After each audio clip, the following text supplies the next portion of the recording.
Today's video is sponsored by Surfshark.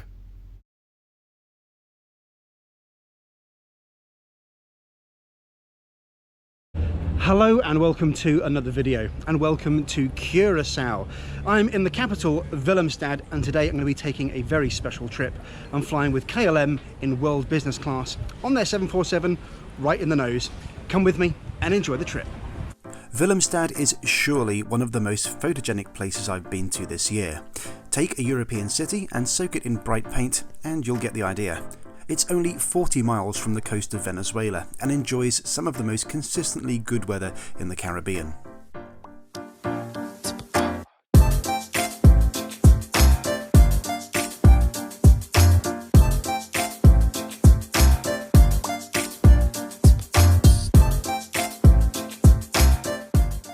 Willemstad also has a fascinating floating bridge, the Queen Emma Bridge, which is on pontoons and can open to let ships past. Here it is being driven with an outboard motor, just like a boat, to connect the two halves of the city with one another.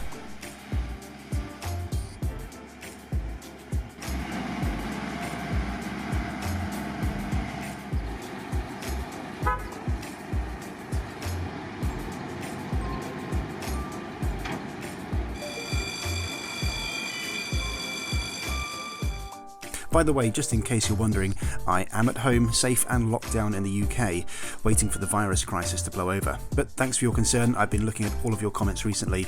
I'm at home just like you. The coronavirus has claimed a significant aviation victim, KLM's 747 fleet.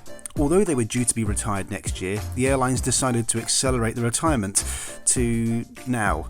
From the end of March 2020, all KLM's 747s will be withdrawn, marking the end of an era. A sad end for this Dutch icon, and these magnificent aircraft won't get the send-off they deserve. KLM offers private boarding for $100 via the Jet Center in Curacao. It's basically a way of skipping the main terminal. Head to the private terminal, have your bags taken care of and use the private security and immigration facilities, and kick back with a range of snacks from healthy to positively heart attack inducing.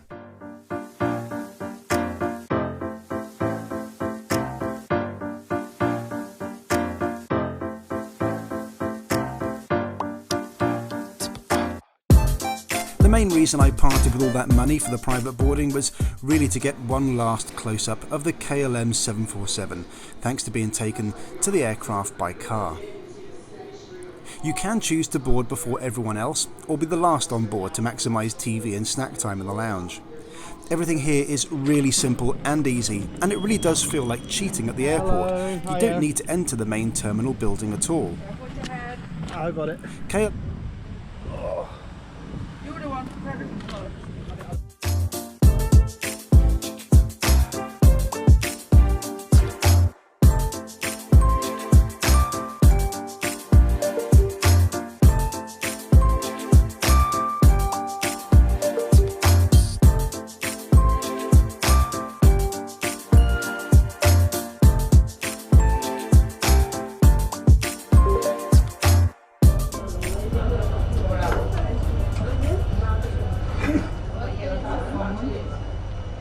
Today's video sponsor, Surfshark, is an award-winning VPN, or virtual private network. Now, there are loads of good reasons to invest in a VPN, but I personally find that leveraging lower prices online, keeping yourself safe on public Wi-Fi, and accessing block content are the three amigos.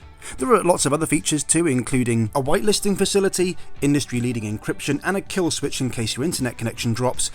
But during lockdown and quarantine, you're going to really find the ability to unblock locked content the best of all. It's so annoying when websites don't let you look at videos or content because of the country they think you're in.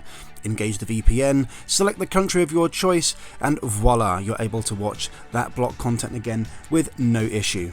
Go to surfshark.deals/wingingit for 83% off and a month extra free.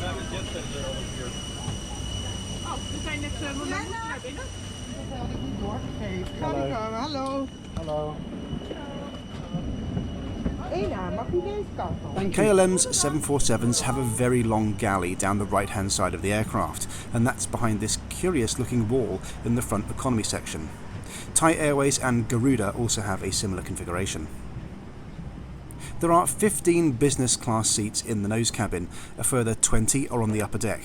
But if you ask me, there's no better seat in the world than seat 1A on a Boeing 747.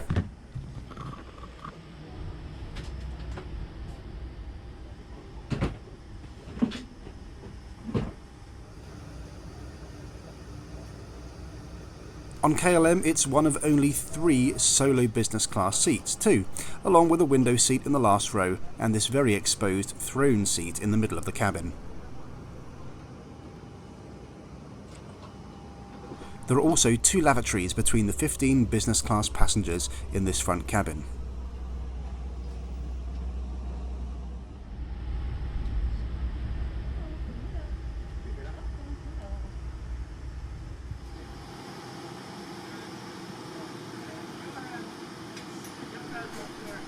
At the very front of the 747, the nose curves, and so you're able to get a slightly forward view, which is unique in civil aviation. There's also a large wardrobe where you can put bags and jackets, but the main draw is the feeling of exclusivity. It's really sad the 747 won't be flying to Curacao again. A Boeing 787 will take up the route instead, which is a lovely aircraft, but it just isn't quite the same.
We departed safely and promptly to the east and turned slightly north, heading over the Atlantic and on to Amsterdam.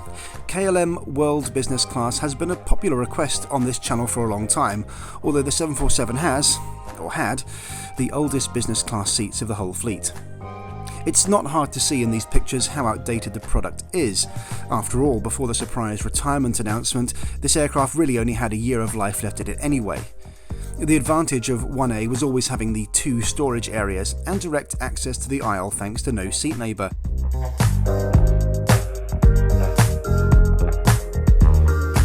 You'll recognise that these seats are similar to the ones on older United Airlines aircraft. These are BE Aerospace Diamond seats, which have a rather annoying plug socket placement. Still, it's little more than a minor inconvenience in the scheme of things, and there was no way I couldn't enjoy this flight on the most distinctive of 747s in the skies. Waiting at my seat was an amenity kit. A little prediction from me, I expect airlines to slowly discontinue these in the coming years, and some noise-cancelling headphones.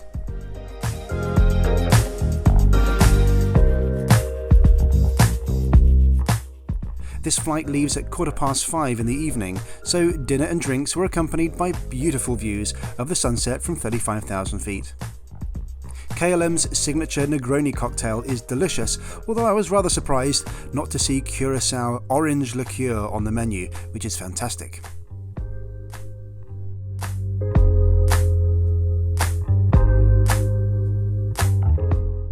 KLM doesn't currently offer pre-selection of meals in business class, but I was able to get my first choice on this flight without a problem.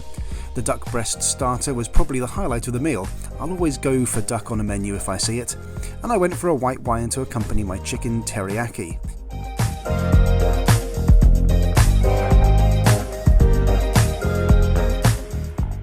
The presentation of this wasn't quite so good, but the taste was awesome, and it's one of the most filling meals I've had in the air recently.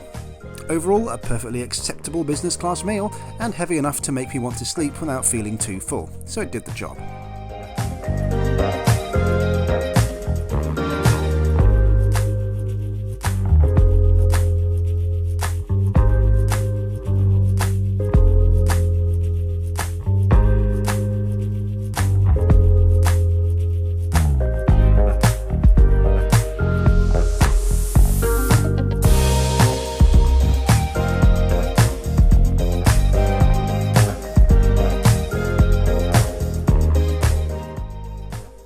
During the flight, I checked out the entertainment system.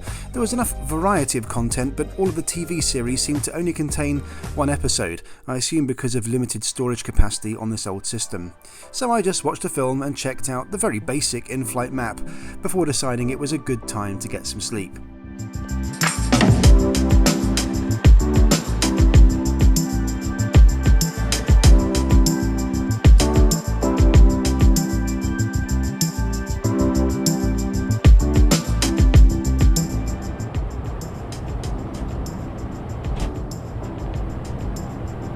I was woken up for breakfast, which came with juice, and when KLM say this is freshly squeezed, they really aren't kidding. This stuff is amazing.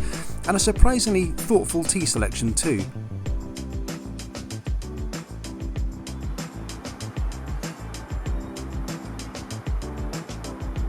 Having chosen the apple strata for breakfast, I wasn't exactly short of fruit or sugar by this point.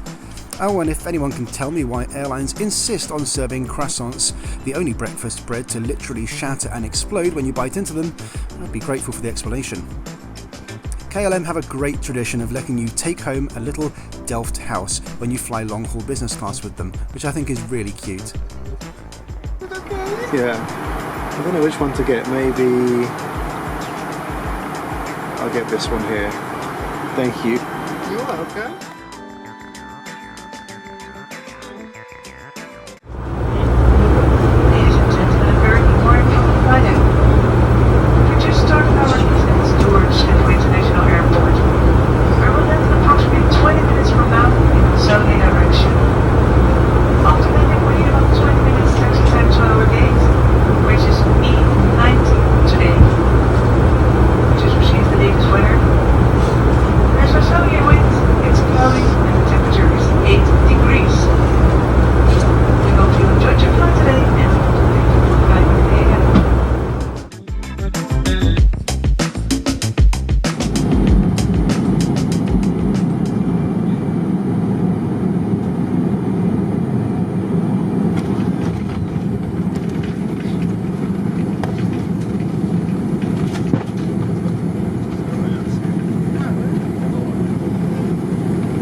And so our 747 touches down on the Polderbaan, and that's the nickname for this runway by the way, the newest and longest at Amsterdam Schiphol, which is so far from the terminal area that a second control tower was built just to provide visibility for controllers over this part of the airport.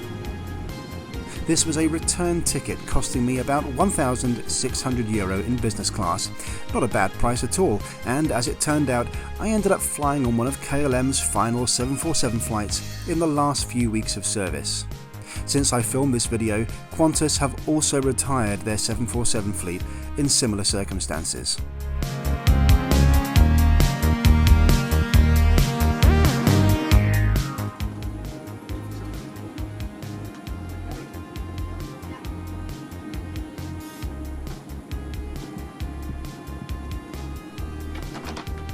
After our very long taxi to the gate, I was invited to take a look at the upstairs business class cabin and the flight deck. So thanks KLM, and I really appreciate the invite from your purser and captain. It's no longer possible to fly the KLM 747. This video is already a part of history, just a few weeks after it was shot.